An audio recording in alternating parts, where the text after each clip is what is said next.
Hello, I'm Katie Thomson with the Collegian, and I have the privilege today of sitting down with new President-elect Dr. Ronald A. Crutcher. Dr. Crutcher will begin his tenure as the University of Richmond's 10th president on July 1st, 2015. I'd like to begin by welcoming you, Dr. Crutcher, to the University of Richmond. Thank you. We at the Collegian are so happy to have you here, and we sincerely appreciate your time this afternoon. Certainly. Happy to do it. Thank you. So coming to Richmond from Wheaton College, there are certainly some parallels. Both are small, private, liberal arts institutions with high academic standards. And can you talk a bit about some of these parallels between the two universities? Well, I think one of the things that struck me when I was nominated for this position and read the profile of what you were looking for in a president was that the community seemed to be similar to me. That is, both seemed to be communities where there was a lot of collaboration and cooperation, where people enjoyed being with each other, that were really, where people enjoyed working together as a unit. I spoke about that today, so that was one thing that attracted me. The other thing that I found very similar is that from what I gleaned in the reading that I had done, it appears that the faculty and staff here take their roles, as I said today, as mentors seriously, and that's true of Wheaton. I mean, and that's the magical element that transforms the lives of students, I find, when the faculty really and staff take those roles seriously and spend time outside of the classroom with the students. I think the other thing is that both Wheaton and Richmond have been on an upward trajectory in the past 10 years or so. And so that was another interesting thing for me because, quite frankly, I happen to think that Richmond is far, far better than people perceive it to be. That is to say, let me put it in a different way. I think that the quality of the education that you're getting here, receiving here, is just as good, if not better, than you would receive if you were going to one of the top 10 or 15 schools on the U.S. News and World Report. Absolutely, and you believe that it's not perceived that way? Well, yes, I have to be honest. At least I didn't perceive it that way. Right. So I'm using myself as an example, and I'm a leader in higher education. I know a lot about higher education. I had no idea of just the quality of this faculty, the quality of the students, the quality of the opportunities that you have here as students. Absolutely. It's amazing. Great.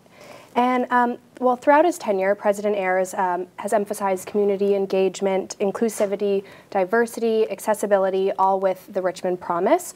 So what are your biggest priorities or goals, and how will you build on President Ayers' legacy, continuing to make Richmond more accessible and affordable, particularly to students from middle-class backgrounds?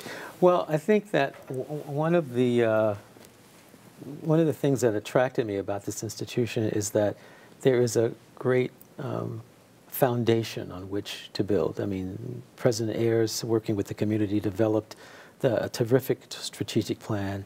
And what I want to do to begin with is to continue to maintain that, but also to sustain it. Because it will, even though the University of Richmond has considerable resources in comparison to other universities, the kind of commitment that has been made by the university to need-blind admission, for instance, and providing 100% of financial aid or for students who are admitted, will take even greater resources. And so I see part of my role, at least this is what I see now, not having been here, as finding ways to sustain that. And the other thing I would say with respect to diversity and inclusivity that I would like to explore is to see, I think that the university has made great strides in terms of the representational diversity. And I want to explore and probe whether or not the university has actually used that diversity as an asset or a way to change the university itself in terms of the way people interact, in terms of the food that you eat, the activities you have, and things of that sort. So the issue of sexual assault on college campuses has flooded national headlines over the past year. And Richmond's Title IX office has received 14 Title IX offense reports in the past month alone. Do you have any plans to help Richmond become more serious about issues with sexual assault culture on campus? Well, I can't say that I have plans, but I can tell you that this is an area that I have been very much engaged in, not only at Wheaton, but at Miami before I came to Wheaton. So it's something that I've already had some conversations with a few faculty members about, for instance, what role faculty can play, because a lot of it has to do with ensuring that every member of the community knows what to do if something happens. Right, bystander awareness. Exactly. And providing them, I'll give you an example. At Wheaton, when I first went there, we had a sexual assault early on in my presidency, and I remember saying to the Vice President for Student Affairs, I want to see, what do we have on the website?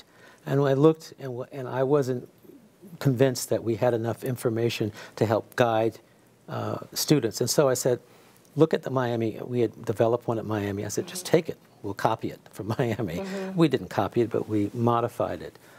Because a lot has to do with, number one, people having access to information and being informed about the process. And then number two, then you have to act. Somebody in the university has to act once those individuals have followed the process. And number three, you have to, there's a German term, echt.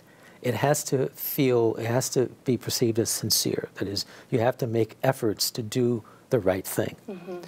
Now, you know, I'm new here, so I'll have to learn about what's already in place, but it's something I feel very, very strongly about. And as a university, you know, you want to do the right thing. You have to. Absolutely. Well, your background as a musician is particularly fascinating, and I was wondering if you have any plans to grow or develop the music and arts programs here on campus, or at least become involved in them? Well, certainly to become involved in them to the extent I can. At Wheaton, what I normally did is I would play each semester on the music department's recital. So I would play one piece because I wanted students to see me in that role as well. And my trio played 4 concerts on campus in the 10 years I was there. I do happen to believe, just as, you know, the science is important for you to help you make decisions about some of these vexing problems, I also think that the arts are important because they can contribute to your creativity, which then contributes to innovation, but quite frankly, because the arts can help elevate all of us from the daily vicissitudes of life. And given the world that we live in, everybody needs a little of that. Absolutely. That's great. It seems that over the years, a number of musicians have moved into administrative positions within higher education. Do you think that this perhaps suggests a particular talent among musicians, or is it just happenstance? Oh, very, very good question. Actually, I wrote a piece about that in the Chronicle of Higher Education, December the 17th, 2004. Oh, wow. It's called An Ear for Leadership. Okay. And what they asked me to talk about was the impact of my experience as a chamber musician on my leadership style. What I would say, though, is that it's not true for all musicians, but particularly for musicians who play in ensembles. You know, for instance, so it wouldn't be true necessarily for opera singers because they don't play in ensembles. But when you play in a chamber or ensemble or an orchestra, you have to collaborate with other people. So you have to learn how to work well with other people. Just as when you're on a team, on a sports team, you have to do that. But in chamber music, what's interesting about chamber music is there's no conductor there conducting you. You have to decide amongst yourselves how fast you want to go, how slow, how loud, how soft. And so you have to learn how to negotiate those decisions amongst yourselves. Right. The other thing is that as a musician in a chamber music group, you also learn, you know, here I'm prominent, I have to take the lead, here I'm in the background. And I think leaders need that as well, because there are times when you're negotiating conversations when it's best for you as a leader to kind of hang back and listen to other people rather than inserting yourself. That's critically important, I think. Of course. It's interesting that there's so many parallels between those two. Well, what does it mean to you to be our university's first African-American president in Richmond, a city so deeply rooted in our country's racial history? Well, you know, it's interesting. The reporter from the newspaper asked me that question too. I'll have to be honest with you. I don't focus on the fact that I'm an African-American a lot. That is to say, let me parse that, what I mean by that. I mean, because of where I am in my career, I've been the first a number of times. Of course. In my life. And so, but the way you parse the question is very relevant because of the history of the city and of the university. And so what I would say is that, number one, I think I owe it to President Ayers for preparing the university. I think the university might not have been ready for me 10 years ago, but they are now because of his work, because of his good work. I also think that for me, it's deeply moving. And probably at one point in my life, I probably would have thought, no way in the hell am I going there. And now where I am, I'm in a different place. I mean, my wife and I love the South.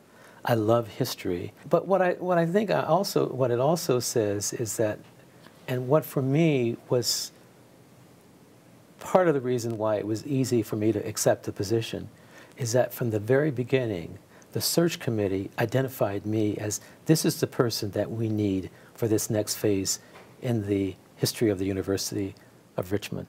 I have to tell you, as a candidate, that was deeply compelling, because you never know when you're sitting down. I thought I was the best person for the job, right? Based on my experience. But sometimes that doesn't always align. What you think doesn't align with what the committee thinks. And when they came back and told me that, I have to be honest, I was blown away. I was humbled by that. Wow. And so it's one of the reasons why I feel so excited about coming here and about making a contribution. And because I believe that I believe in what Mr. Robin said. This ought to be the very best small private university in the country, bar none. And if I have anything to do with it, that's what we will be in a few years. So I'd like to end with something I read about Wheaton's traditions. I read that every student must swim in Peacock Pond before he or she can graduate. So I think a lot of us are wondering, can students here expect to be diving into West Hampton Lake when President Crutcher arrives? I must say, I did not start that tradition at Wheaton. And I can't say that I necessarily condone it, but it is a tradition. I don't know how many students actually do it, but I will say to you that I have gone into the pond at Wheaton. Really? In 2009, I challenged the senior class that if they could get 98% of their class to participate in the class gift, I would jump into the pond. And they got 99% of the class. Wow. And so in May of 2009, I donned an old suit, my Wheaton baseball cap, and I walked into the pond. You can look online, there are photographs of that. Oh, that's and fantastic. Then 50 students came in with me after that. So I don't know, I would be loath to say that I want to start that tradition when I come here. You don't want to dive in? But I may do that challenge, though, here. Oh, very nice. That I can guarantee you. Great. Well, thank you so much for joining us here today. I really appreciate it. No, thank you. It's my pleasure. Welcome to the University of Richmond. Thank you. Thank you very much. Great.